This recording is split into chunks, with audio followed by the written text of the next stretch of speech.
Então vamos lá, olha só. Eu quero começar todo esse processo explicando porque que Jesus foi um dos maiores físicos quânticos. Porque imagine, gente, você falar isso há 2000 anos atrás. Como é que Jesus ia falar? Ele falou através de parábolas. Era a única maneira que ele tinha, falar através de parábolas, porque era muita informação, informação muito densa, para um povo, para uma comunidade que entendia muito pouco da matemática, da física, da ciência. Imagine voltar pelo menos a 500 anos atrás e você falar para um povo que nunca imaginou que era possível transferir informação à distância.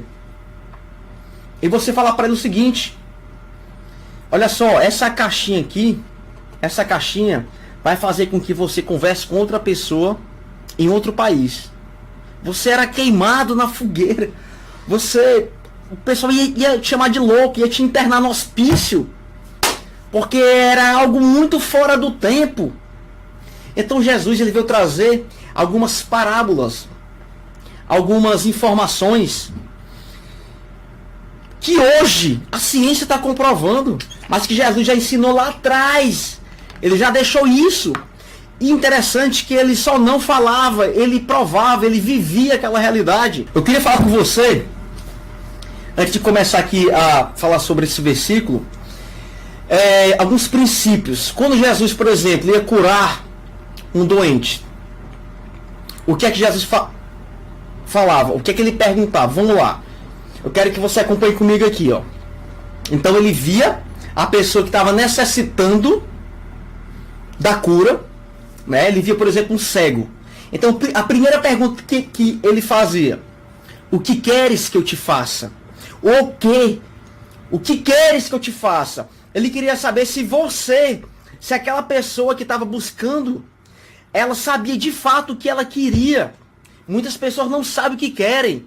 Gente, a intenção é uma onda eletromagnética que é enviada para o vácuo quântico. Segundo o Dr. Carlos Orozco, que é um cientista mexicano, ele estudou profundamente o campo quântico, as ondas escalares. E ele percebeu que algumas ondas, ela tem uma propriedade individualizada. Uma das ondas é a onda da intenção. O quê? Então Jesus perguntava: o que queres que eu te faça? Primeira onda, o quê? A intenção. E aí depois, né, o doente falava o que ele queria: eu quero ver. E aí Jesus vinha com a segunda pergunta: olha só, você acredita que eu posso fazer isso por você? Você acredita? Porque sem o acreditar, não existe mudança. Sem acreditar, não existe mudança da onda em matéria, o colapso da função de onda. Lembra do experimento da dupla fenda? O elétron vem, né? Duas fendas. O elétron se transforma em uma onda de possibilidades e passa pelas duas fendas como onda. Como onda. Tá? E, interessante, quando você coloca um observador, quando você coloca um detector, um equipamento que faz a função de observação, o elétron, que tinha se transformado em uma onda, passa a ser agora uma possibilidade. Ok? Uma possibilidade. Porém, se um observador está olhando para aquilo e ele tem dúvida, não sei se você sabe, mas alguns físicos teóricos, quando vão reproduzir o experimento da dupla fenda para provar que não dá certo, adivinha o que acontece? Não dá certo. Não dá certo. Porque internamente ele não acredita. Então Jesus perguntava: você acredita que eu posso fazer isso por você? Sim, mestre, eu acredito. E aí Jesus vinha com a terceira e última afirmação: seja feita conforme a tua fé. Seja feito conforme a tua fé. Então Jesus já veio trazer esse princípio. O poder está contigo, amigo. O poder está com você. É você que pode alterar a realidade. Eu estou aqui apenas como um vetor, como uma luz, como um mestre, para te mostrar que o poder sempre esteve contigo. Vai, levanta-te e anda. Passa a enxergar.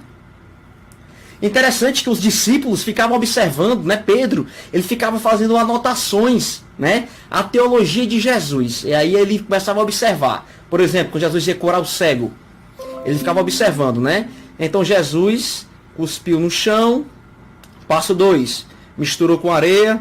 Passo 3, pegou a lama e esfregou no olho do cego.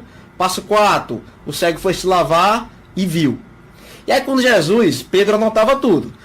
Quando Jesus ia curar outro cego, ele já usava um outro procedimento. Aí Pedro tinha que rasgar tudo aquilo que ele tinha aprendido. Por quê?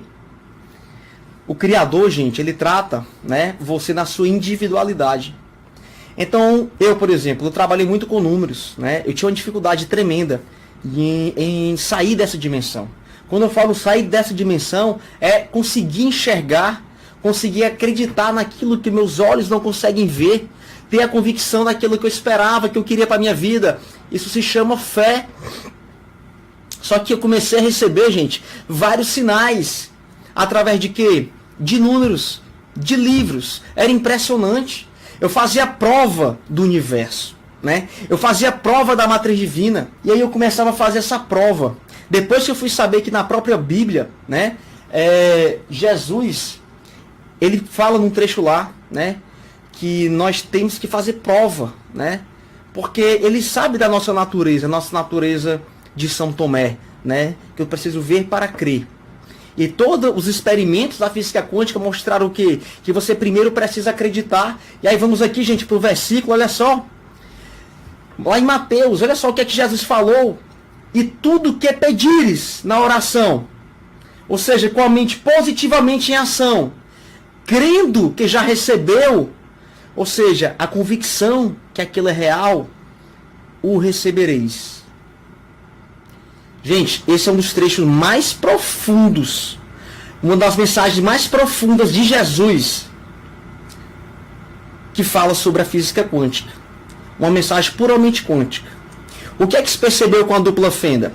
Quando o elétron ele já mudou de estado em uma possibilidade e existe uma dúvida, ou aquele elétron deixa de ser observado, ele volta a se transformar em uma onda de possibilidades. Enquanto tem ali uma atenção concentrada, enquanto tem uma intenção com um sentimento, num processo chamado coerência cardíaca, eu só não quero, eu sinto também. Eu tenho uma possibilidade colapsada. Eu tenho uma possibilidade, uma partícula. Porém, quando existe a dúvida, ou seja, quando você não crê, quando você não sente, aquele elétron, ele volta a ser uma onda de possibilidades. Então, tudo que pedires em oração, crendo já ter recebido, recebereis. Crendo já ter recebido, esse é o pré-requisito. Cleiton, eu quero muito, Cleiton, aquele carro. Eu quero muito mudar de vida. Eu quero muito curar minha doença. Eu quero muito, Cleiton, atrair a minha alma gêmea. Filho, filha, quanto você acredita que isso é possível? Quanto você acredita que isso é possível? Se você não acreditar, não tem colapso da função de onda. Se você não acreditar, o campo das infinitas potencialidades, das infinitas possibilidades, ele não vai responder. Porque é um processo chamado de coerência cardíaca. É a onda do pensamento, do que eu quero, com a onda do sentimento. Eu tenho que crer que eu já recebi. Ou seja, eu peço, intenção, eu acredito. Isso é chamado coerência cardíaca. Gente, isso é muito profundo. E Jesus, óbvio, um mestre ascensionado, uma pessoa, né, que tinha acesso a muitas outras dimensões, né? Segundo alguns relatos, ele passou 30 mil anos baixando a sua vibração para entrar em um corpo, né, para que sua consciência pudesse caber em um corpo. Segundo alguns outros relatos, Jesus não iria conseguir passar muito tempo, né, encapsulado em um corpo, porque ele teve que baixar muito a sua frequência para chegar nessa dimensão.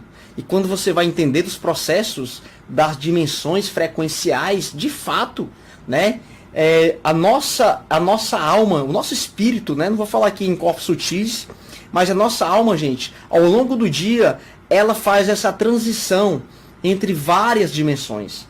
Sabe aquele momento que os teus pensamentos estão tão perturbados, é porque você está puramente nessa terceira dimensão. Você está puramente fixado aqui, na matéria. Mas chega um momento em que você faz uma meditação, em que você faz a sua oração, em que você começa a entrar num estado de transcendência. O que é o estado de transcendência? É quando você passa a acreditar naquilo em que você não está vendo. É quando você passa a acreditar piamente que tudo aquilo é real. E aí, meu amigo, minha amiga, você entra em um outro estado, em uma outra dimensão, em outro estado de frequência. Você começa agora a entrar em um estado chamado quinta dimensão, que é exatamente um estado elevado de consciência. Sabe aquele momento que você está tão em paz? Nossa, que gostoso, que paz, quantas ideias para o meu negócio, quantas ideias. O que é que mudou? A sua frequência, o seu estado vibracional.